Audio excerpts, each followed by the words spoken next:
All right. I have to say, I really like introducing the guests because they all come out of that thing. It's like you never know what's going. It's like an intellectual Pez machine dispenser or something. It opens up and out comes somebody to talk. It's really cool. Is there anybody in the room who is into startups, into business? One person, two people. All right. Any socialists in the room?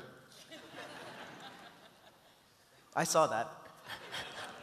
Yes, we have brought for you a capitalist to a Helsinki university. That's what we did. I've tried. I've actually thought, what would I do if I were to run a startup? And honestly, number one was cure malaria, and I realized I didn't know how to do that. So I wrote down, invent a butt plug that auto-tunes your farts. That would work, really. And then I could use the money to cure malaria. So that's my understanding of how the business world works. But to tell you more about it in a much more interesting way, please welcome the fabulous, the very impressive Evan Burfield.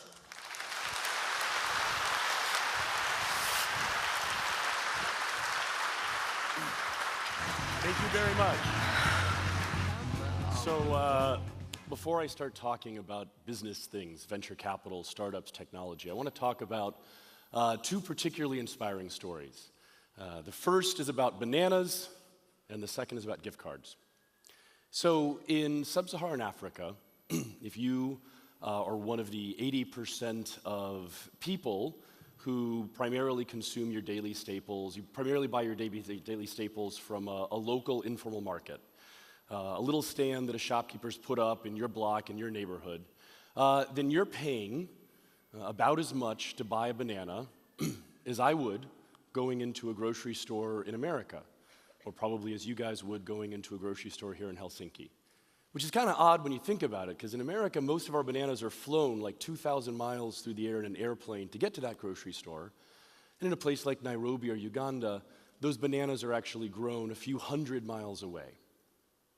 And this issue of food prices is a very significant one. The average Kenyan spends about 50% of their take-home pay on food. Right? That's in contrast to the fact that the average American probably spends about 7% of their take-home pay on food, and we're probably eating in restaurants an awful lot more and doing things like that to get to that 7%. So right now, that's the baseline issue.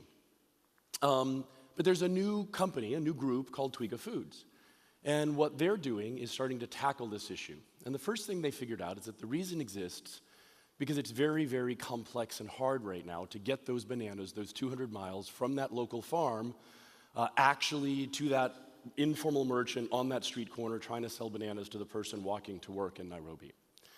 It goes through about 9 middlemen. So the farmer grows the banana, the farmer sells the banana to the guy, the next guy sells the banana to the next guy, and then the next guy, and the next guy, and the next guy, who eventually sells the banana to the one of 7 wholesale markets in Nairobi, and then the local merchant actually wakes up at about 5 in the morning, a group of them get together and they take a car, often renting a taxi, to that market where they buy the bananas and they go and they sell them to the people walking to work.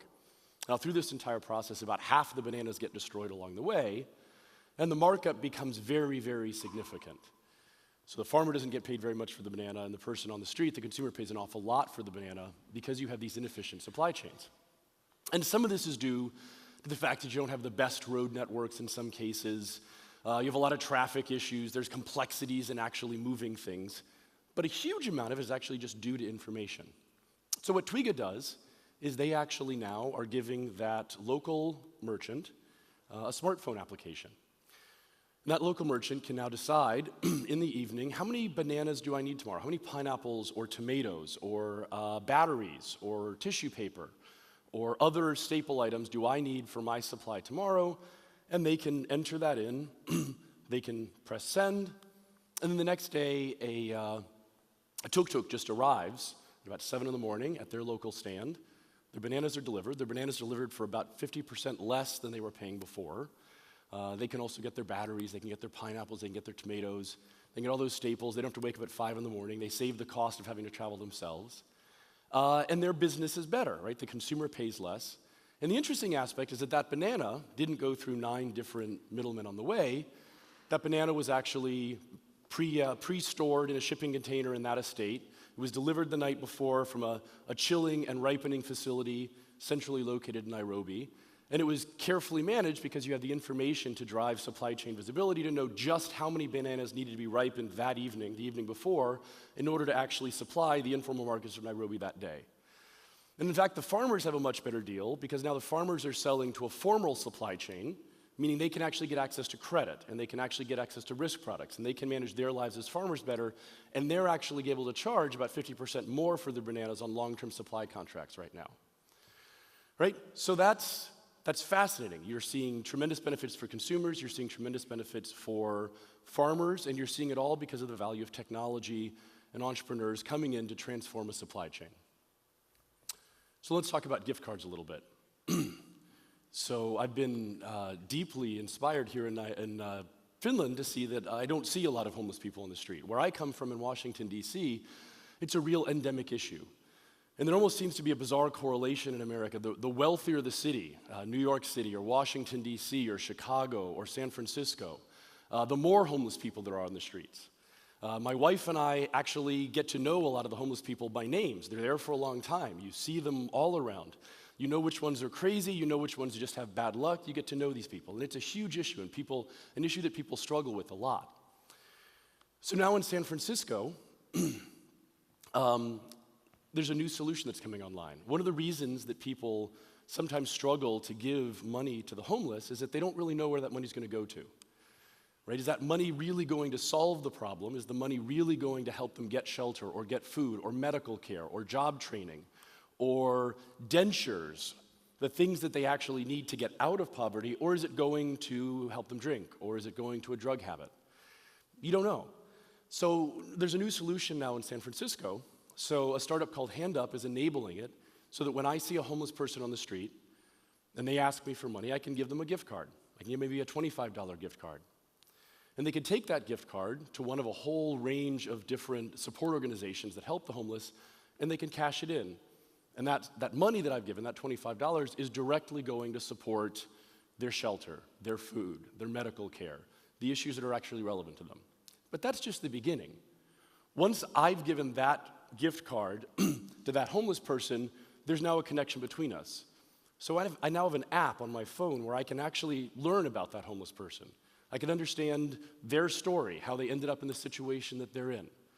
I can actually trace issues that they have going forward. So for example, if they do get that job training, and now they need a deposit on their home, on an apartment, so that they can actually stop living on the street, they can actually do crowdfunding. They can go, if I could raise $1,000, I can get that deposit, and I can actually move into an apartment of my own, and then I might decide I'd like to give $100 towards that $1,000 issue that you have.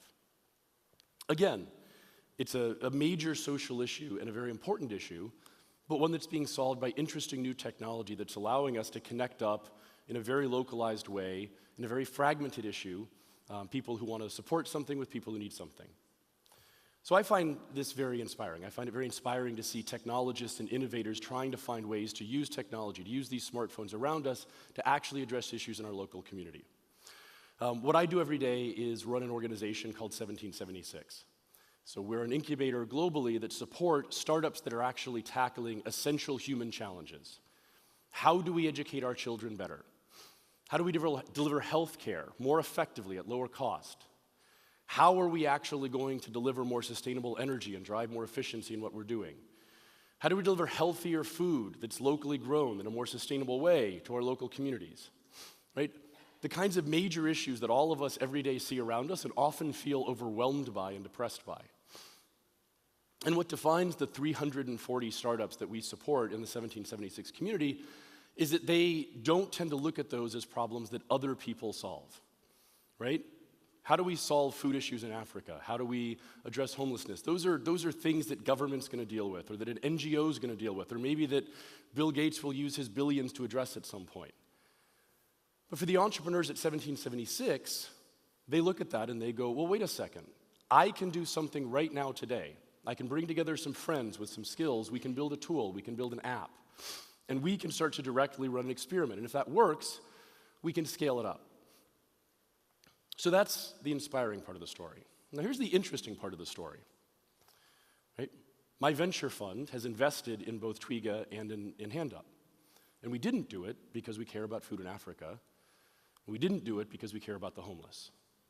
We did it because we like to make money. Right? We're venture capitalists. That's kind of what we do.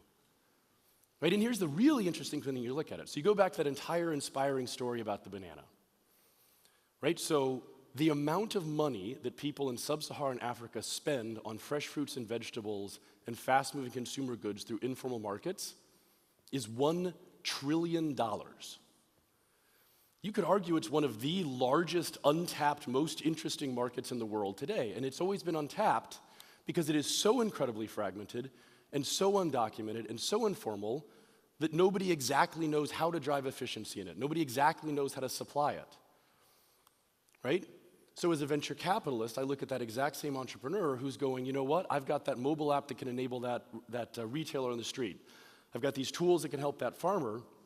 And you look at that and go, if you can solve that problem, if you can actually crack the nut to create supply chain visibility across sub-Saharan Africa, sure, you're going to solve that big social issue, but you're also going to make an unbelievable amount of money and create an incredible amount of jobs and scale up in the process.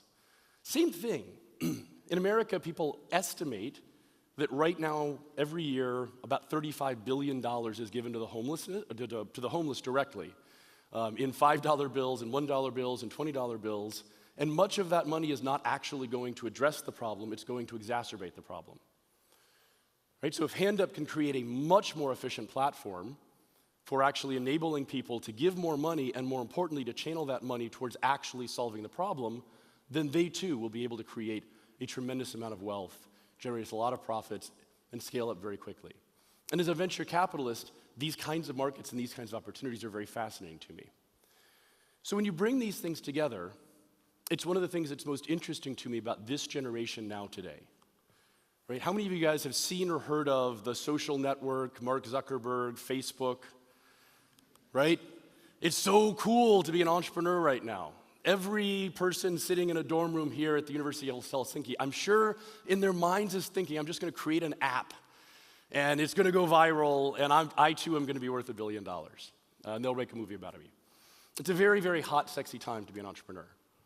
But so many of those entrepreneurs are building dating apps. And not that, I'm sure we have some students in the room, not that dating apps aren't important. Or they're building yet another way for us to communicate together and send pictures online and all of that. But at the end of the day, I feel like I just have an amazing number of ways now that I can send pictures to my friends using my phone, depending on exactly the way I want to send it. The other thing that defines this generation, though, is not just that they find entrepreneurship sexy and cool, it's that they really do care about these big problems. Right? It is a very inspired generation. It's an inspired generation that I feel like at the age of 38 that maybe my generation wasn't when we were younger. Right? When I interact with all of these young 18-year-olds and 22-year-olds and 25-year-olds and 28-year-olds, they want to make sure that what they're doing every single day of their life actually has meaning. They don't want to just be investment bankers or accountants, and I apologize if there's any accountants in the room. Lots of startups need accountants. But they want to be able to bring these two things together. How do I be Mark Zuckerberg, but how do I be Mark Zuckerberg while actually tackling a problem that makes me feel that every day of my life is doing something meaningful and impactful to people? And that's the community that I serve. And I think it's the challenge for every startup community out there today. You know, Helsinki right now is known around the world as a great startup community for making Angry Birds. That's cool. I really enjoyed Angry Birds. I think I almost lost my marriage over Angry Birds, frankly. But I think the really interesting challenge sitting here in Helsinki is how to make sure that 5 years from now, Helsinki is known as the kind of startup community that has really addressed essential human needs. Thank you very much.